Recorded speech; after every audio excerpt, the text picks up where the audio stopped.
4.5 months ago, Jacob Blake was shot 7 times in the back by Kenosha, Wisconsin police officer Rusten Sheskey.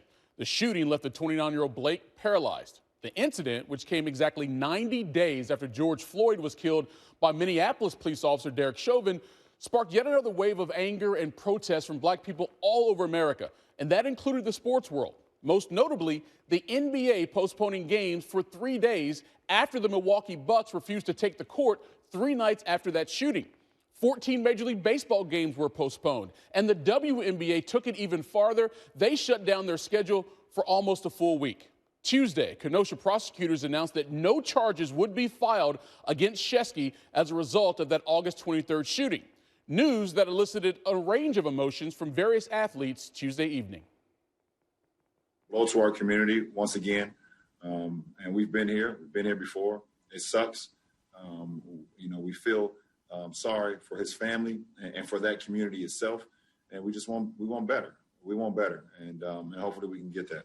It's upsetting as a Wisconsinite. It's upsetting as a human being, that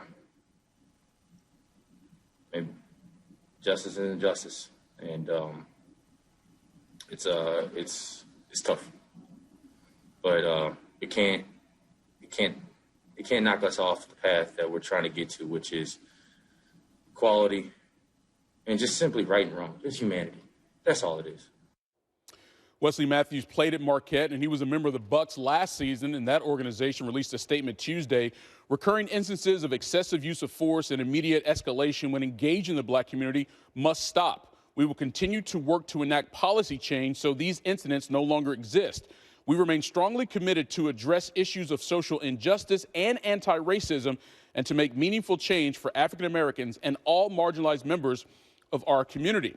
Now, prior to their game against UConn, the Marquette basketball players wore Black Lives Matters t-shirt and refused to stand for the national anthem. Instead, they kneeled in protest. In a statement, the team said, quote, "This is another reminder that just because racial and social injustice haven't received as much attention recently doesn't mean the need to fight against it has gone away."